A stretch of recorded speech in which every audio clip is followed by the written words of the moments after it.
This lecture will deal with Kantian Deontology. It assumes that you've already viewed and understood utilitarianism, arguments in ethics, and ethical theory, and also, of course, that you have already done the reading on Kantian Deontology. I fully expect that this is a bit confusing. We're going to be using large portions of this lecture to work through how to apply these ideas. All right. What I've done here is to capture for you the main ideas of Kant in some memes that have gone around the internet. 1, life without reason and morality has no value. Another, may you live your life as if the maxim of your actions were to become universal law. And yet another, act in such a way that you treat humanity, whether in your own person or in the person of any other, never merely as a means to an end, but always at the same time as an end in themselves. All right. So these are 3 really key ideas from Kant, as you will see, and I don't expect these to make perfect sense until we've worked through them a bit. Let's start with how Kant is different from utilitarianism. First of all, he's not at all interested in outcomes, not even a little bit. He will not agree, ever, that the ends justify the means. Some means will be just plain wrong if they violate duties, but we will still be assessing actions with Kant, just as we did with utilitarians. We're not looking at character yet. But one question you should be asking about that second line there is, how do I figure out what the duties are that we have? And most of what Kant provides us is about how to figure out what our duties are, or to figure out whether actions that we're contemplating would violate duties. So, whereas utilitarianism was part of a larger set of theories called consequentialism, Kantian ethics is part of a larger set of theories called deontology. Deontology. So deont comes from the Greek, deontos, and we get rule or duty-based ethics, not consequence-based ethics.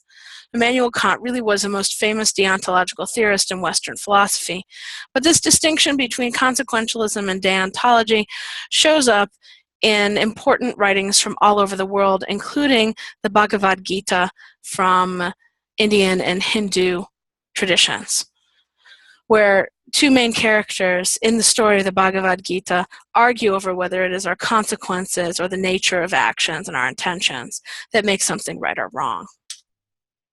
Can you name a set of moral rules that also guide behavior with which many people in Western culture are familiar?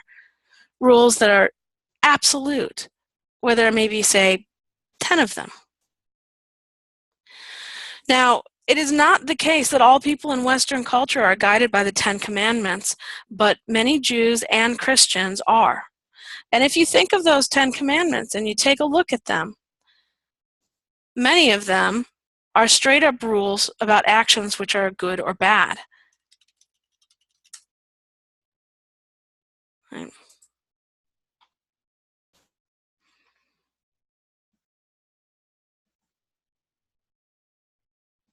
Okay. We do see versions of these in Islam and other ethical theories or other religious belief systems as well.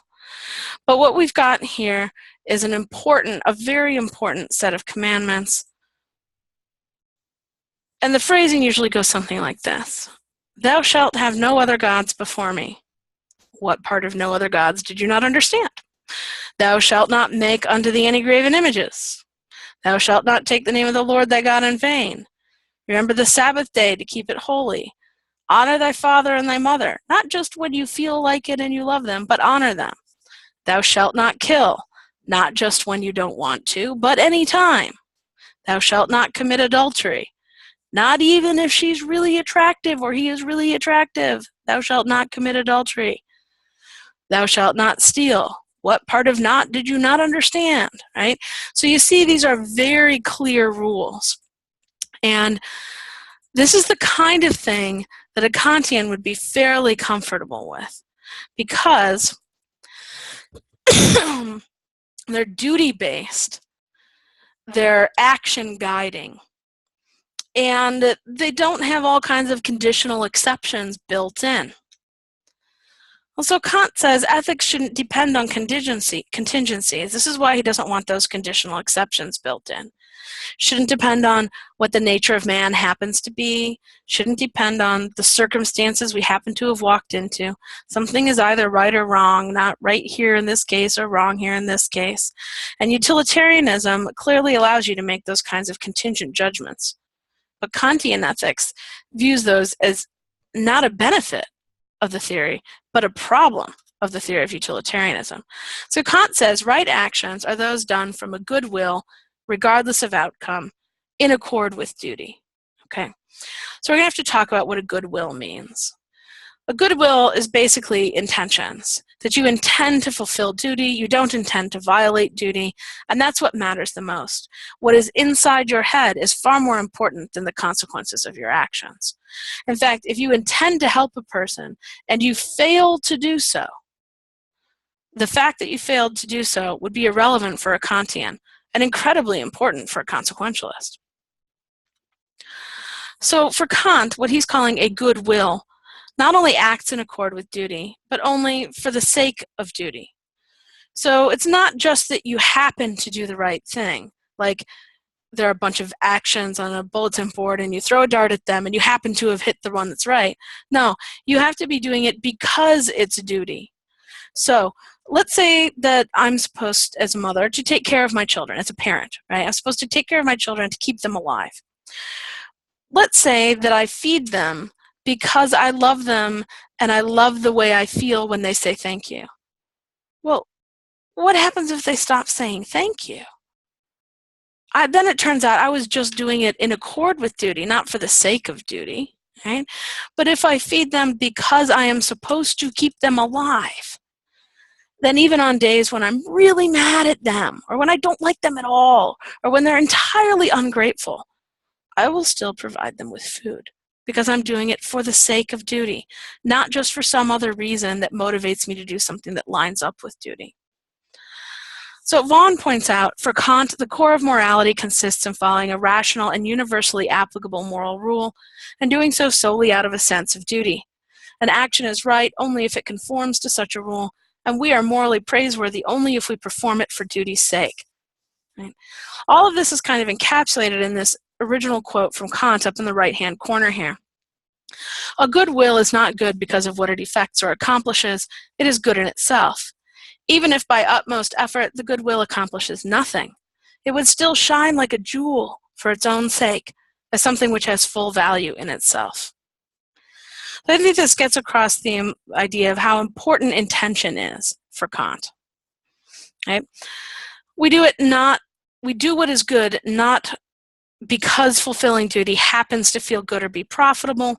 We do it because it is right. It's all fine to actually feel good when you do the right thing or to make profit from doing the right thing, but it's not okay to do it because it feels good or is profitable. So what do you think Kant would think about corporations that adopt green, environmentally friendly engineering because it will give them a competitive edge? So pause this and think through this. Would he think this was praiseworthy? Would he think this was acting in a good will? Pause. So if you've really thought through this, you will have seen that Kant would think this is not really praiseworthy. If companies adopted green, environmentally friendly engineering because they genuinely were trying to comply with a duty to preserve the environment for future generations of humans, that would be one thing. But if they're doing it because they just want a competitive edge, well, that's not a reliable reason. That's not an ethical reason. They're just happening to do what is right. They're just doing it in accord with duty. They're happening to follow the rules because of where their interests lie. But they wouldn't do it if their interest didn't lie there. If it didn't give them a competitive edge, these same companies would just be polluting everything everywhere. It's only when you do the right thing, because it is the right thing, that your actions are praiseworthy. All right, and this brings us to the level of value that Kant places on reason. You'll remember the very first slide here. I had a little thing down in the lower right-hand corner about how it is reason that is valuable and that gives life meaning and purpose. Well, Kant says no one can figure out the moral law and their duties and how to act in accord with duty or from duty unless that being has reason. It's just not possible to even figure that out unless you have reason. So this would mean any being capable of reason is capable of moral law. Maybe dolphins can reason. We have some evidence indicating that that's the case. Maybe whales can. Maybe pigs can. We know pigs can do shape matching. You know the games that you give little toddlers where you give them a square peg and they have to put it in the square hole, and a round thing and they have to put it in the round hole, and a triangle and so forth. Pigs can do that. That's some serious thinking. They don't just do it by trial and error. They can figure it out by looking at things and get it right the first time with only a little bit of practice. All right. Maybe it would apply to anthropomorphic guinea pigs if there were such things, right? I don't know if you guys grew up watching G-Force, but my kiddos did. It was a terrifically exciting spy movie. But that's not the way that real animals, non-human animals, work as far as we know. We do know that they have some glimmers of reason. We do know that gorillas and chimpanzees can learn sign language and communicate in an almost as sophisticated way as humans who know sign language. They can communicate emotional concepts. Coco the gorilla met with a public television children's presenter named Mr. Fred Rogers many times. And Coco and Fred Rogers would communicate in sign language. And Coco came to really like Mr. Rogers. She'd watched him on TV and she recognized him the first time she saw him. And when she heard that he had died, when one of her caregivers told her that he had died, she actually said that she was sad. She had an appropriate emotional reaction and communicated it. Is that a being capable of reason? Well, Kant says reason is one of the most important things in the universe. A rational nature is totally amazing. If there is a creature that has a rational nature, you have to respect that creature, because hidden within it, like a tiny sun, is the capacity to determine the moral law. So how does this affect our duties and obligations? It affects what we owe and affects to whom we owe it. So assume there's a duty not to lie. Do you have a duty not to lie to another person? Yes. Another person who's capable of reason, you have to respect that thing about them. But do you have a duty not to lie to your pet fish? Or to a person who is brain dead? Oh, that seems like the answer is probably no if we're thinking like Kant. They don't have the capacity for reason anymore if they're brain dead. And if they're a fish, as far as we know, they never did. But what about Coco? Do we have a duty not to lie to Coco when she asks whether her friend has died? Maybe we do have a duty not to lie if she's capable of reason. Do we have a duty not to lie to children? They're not capable of reason yet. So how do we figure out our all-important duties so that we can act with goodwill? We can't just assume that something is a duty. Kant's not down with just received wisdom. He says we have to be able to figure this out for ourselves, and since we're rational beings, we ought to. We don't just get our rules from outside, we figure them out. Rational beings do need a rule of command or an imperative, a should or ought or a must to help them figure out duties and actions, says Kant. But they're the ones who produce this. This is like the ultimate freedom. You're bound by rules, but who figures out the rules? You do. You're bound by logic and reason when you figure out the rules, but who's the person deploying the logic and reason? You are. You impose the correct limitations of ethics and morality on yourself. So there are two kinds of imperatives, Kant said, hypothetical and categorical. Hypothetical imperatives are when an action is commanded not absolutely, but only as a means to a further purpose. Why are you taking this course? Many of you are taking this course not because you have a burning desire to take a medical ethics course in a philosophy department at SIUE, but primarily because you're required to do so for some reason. Taking this course for you is a hypothetical imperative if that's why you're doing it. For a categorical imperative, these would be concerned not with the matter of the action and its presumed results, not whether this fulfills a requirement that you need to have fulfilled so that you can get your degree, etc., but with its form and the principles from which it follows. Let the consequences be what they may. So somebody would be looking at a much less hypothetical imperative if they were taking this course because they knew they had some kind of duty to learn how to do their profession well and carefully and ethically. And you might have both those kinds of imperatives in you simultaneously, hypothetical and categorical. But Kant says, if you look at hypothetical imperatives, that makes what should or ought or must be done change depending on the circumstances and the way the empirical world is. The rules might change if the what-ifs change. That seems like a very odd way to do ethics. Whereas with categorical imperatives, what should, ought, or must be done for certain categories of action never changes regardless of circumstances. If lying is wrong, then all kinds and types of lying are wrong. So, a quick question. Which do you think Kant prefers? I think it's fairly clear from the reading. He prefers the categorical imperatives, and it should be clear already. He wants a kind of absolute ethics, where when you do it, you know what right and wrong is, and you don't have to figure it out every time, depending on the circumstances.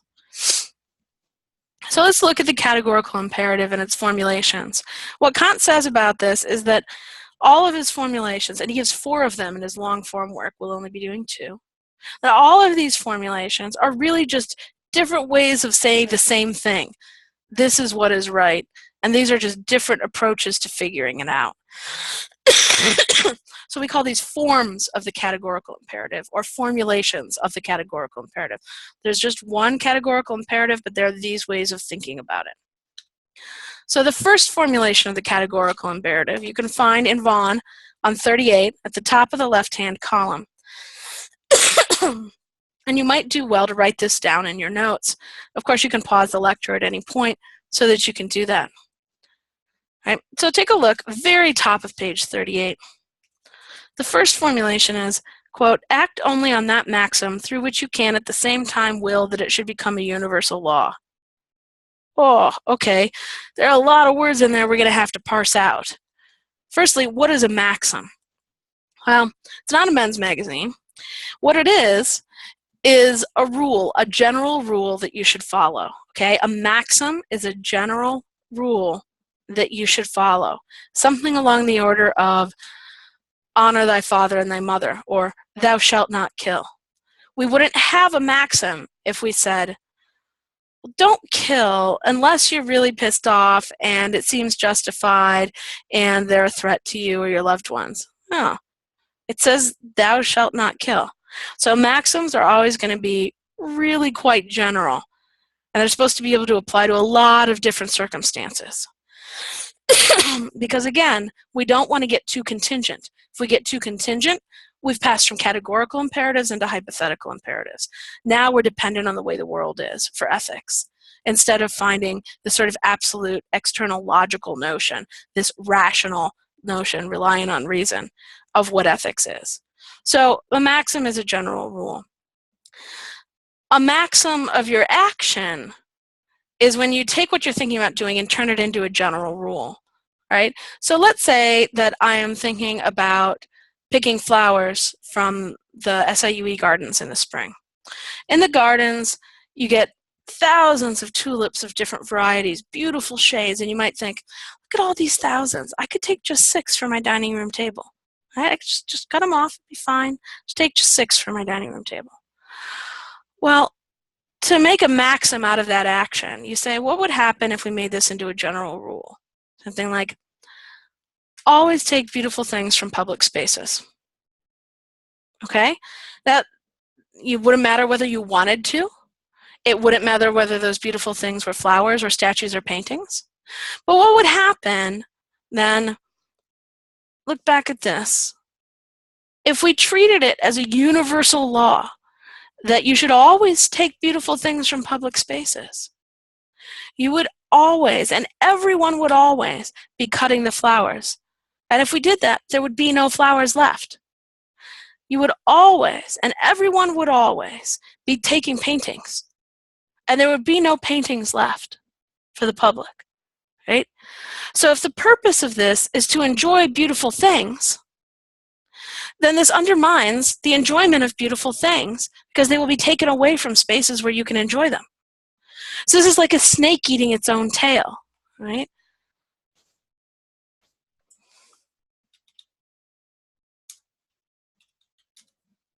So there's this thing called an Ouroboros, or an Ouroboros, which is a snake eating its own tail.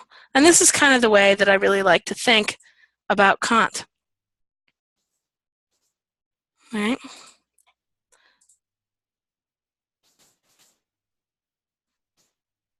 What we have with the first formulation is a case where you have to figure out what the general rule from your action would be and try to figure out what would happen if it became a universal law that no one could defy, even if they wanted to.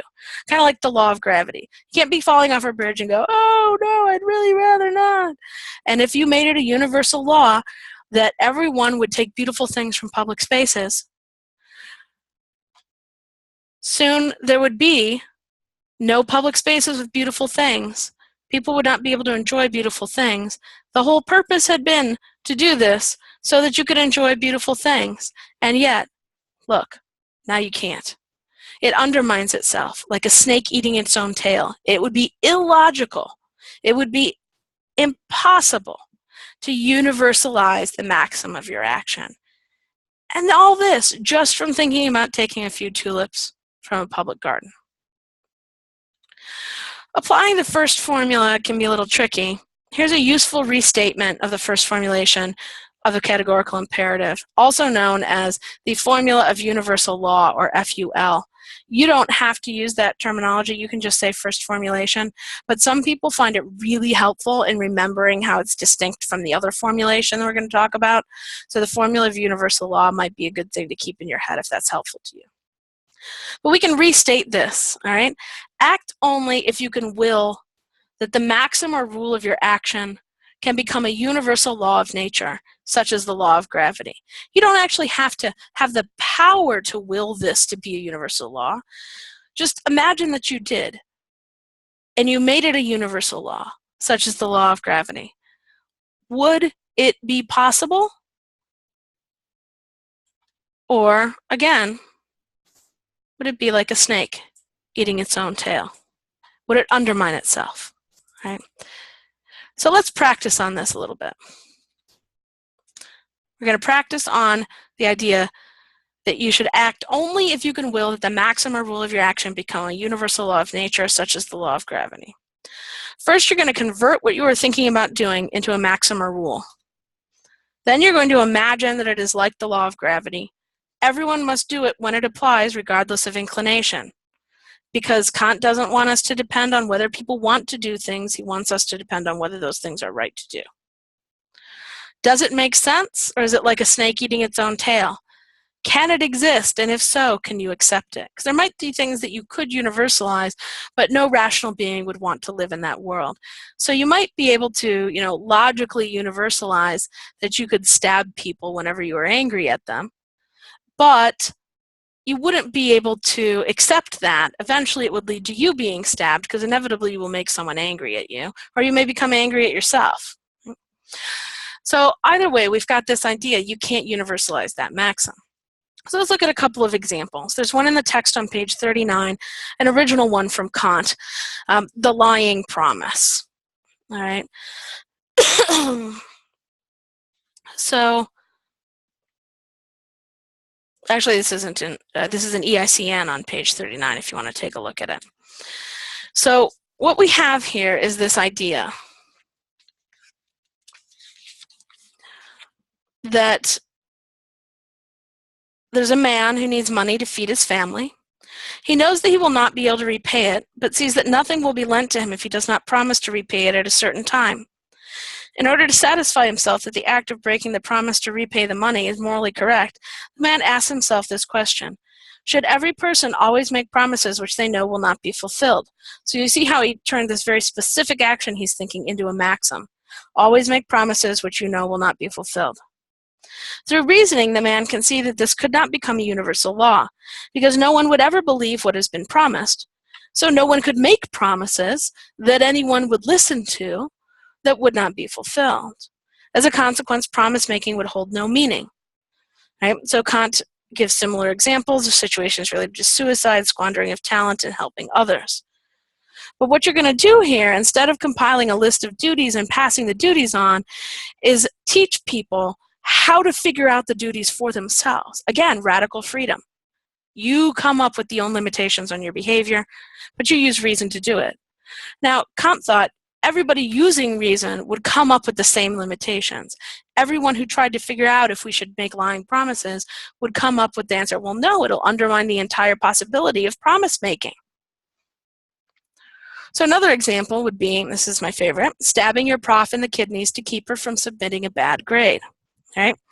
So let's reason through this. Let's say, that you're getting a bad grade in a class, and you really think you can't afford to have this bad grade on your record, so you come up with a plan to go out into the parking lot and stab your prof in the kidneys. Now, this will kill her because you're going to stab her in both kidneys, so she won't live long enough to get a transplant or be treated. All right? You make sure you just both those knives right in there and twist so you definitely get them. Okay? But as you're walking behind her in the parking lot and you're trying not to be noticed as you wait for her to unlock her car, you think to yourself, what would happen if everybody always killed people who were going to submit bad grades for them or a bad report at work or anything like that? Okay, well, we'd have one of two options. Either nobody would ever say anything bad about anyone else for fear of getting murdered, or we would have a case where there were no profs left, because every prof's going to give some bad feedback if they're being honest, and there would be no bosses or managers left because everybody would give feedback if they were being honest. So what we're going to have is either profs who don't give any bad feedback, profs and managers who don't give any bad feedback, or profs and managers who would have given bad feedback, but they're all dead now. So either way, grades and reports and evaluations at work become meaningless. Now there's no point in killing anybody to keep your grades up or your reports good at work. So like a snake eating its own tail, it's undermined itself. You shouldn't stab your prof in the kidneys to keep her from submitting a bad grade. I'm glad I've persuaded you all of that. Now let's take a more medical example, lying to patients about their prognosis. All right? So let's say that we're going to see that you've got a patient who has terminal cancer, and you know that they're about to go on vacation, and you really want them to be able to enjoy that vacation. So before they leave, and they ask you, so doc, how am I doing? How much time have I got? And you know that they won't be able to enjoy the vacation if you tell them, or you believe that, right? So then you think, I should lie to this patient about their prognosis. I should tell them it's better than it is. Or I should tell them I don't know, when in fact I do. Well, you have a problem here, because you don't try to universalize the maxim, I should always lie to patients who are about to go on vacation and whose vacation will be ruined, etc. No, you have to have a general rule. So your maxim is going to be, I should always lie to or withhold truthful information from patients. That's going to be your maxim. But oh my God, if you do that, and if every doctor is forced to do that, whether or not they want to, patients will never trust what doctors say, which will undermine the entire point, because they won't trust your lie, and therefore the goal of making them feel better on their vacation won't work, because they will know that you're probably lying to them. And even if you're being truthful, they will expect that you are lying to them. So the entire notion of truthfulness and the entire value of lying is undermined once we universalize lying to patients about their prognosis, like a snake eating its own tail. You consider this with not providing aid to desperately ill patients as well. So there are some doctors who have decided they don't want to provide health care to violent gang members who come into emergency rooms. This was actually a problem in Los Angeles in the 1980s. Or they don't want to provide health care to people whose lifestyles they disagree with, gay people. There are some doctors who refuse to treat fat patients because they believe fat patients brought it on themselves. There are some doctors who refuse to treat patients who can pay. There's an issue here of how much you should sacrifice by treating patients who can't pay, but there are some doctors who just refuse to treat any patients who can't pay. or who have jobs that they disagree with, and so forth. Well, let's say that you try to take those and make a maxim out of them. All of those would fall under the maxim, never provide aid to desperately ill patients. Well, if you universalize this, you're going to be prevented from providing ill to patients with whose lifestyles you agree completely. And that actually undermines the entire purpose of medicine, which is to provide aid to desperately ill patients. So if you implement this action, you're violating a core duty of your profession because it undermines itself if you universalize the maxim of your action. So therefore, you should provide aid to desperately ill patients. You shouldn't discriminate on these kinds of bases. Remember, again, Kant doesn't care about case-by-case circumstances like ability to pay. We're talking about categorical imperatives, the way that people say, I categorically deny that that ever happened. They mean there is no way you could interpret that at all as having happened. So a categorical imperative covers all things in the category, all instances of providing aid to desperately ill patients, all instances of lying to patients about a prognosis versus truth-telling. So consider, though, what would Mill and utilitarianism say about the lying promise in order to feed one's family that is made to a wealthy person with money to spare, right? The harm to that wealthy person will be quite small. The benefit to the person's family will be quite large. If we're doing act utilitarianism, utilitarianism would say we should go ahead and do that. As the man in the lying promise case is considering, we should go ahead and do that. All right. So always remember to figure out whether a traditional duty is really a duty. Kant is not down with assuming that received wisdom is correct. So do docs have a duty to keep confidentiality? Well, it's in our code of ethics, right? It's in the medical code of ethics. Nurses also have this duty. Pharmacists, dentists, all healthcare professionals have a duty of confidentiality. But do we really? Kant would say, what we're doing is giving you the skills to figure out if we do. You're not just supposed to say, oh, well, we must abide by duty and act for the sake of duty. You first have to figure out whether those things actually are duties. And that's what the categorical imperative is for. Run all assumed duties through the CI, the categorical imperative, because some may not be universalizable, and others are. Violating confidentiality actually turns out to not be universalizable, and I think you could probably work your way through that in the same way that we worked our way through lying to patients and so forth. Pro tip, any duty that fails the second formulation of the categorical imperative will fail the test of universalizability. I'm going to stop this lecture here. This will be part 1 of Kantian Deontology. Part 2 will deal with the second formulation.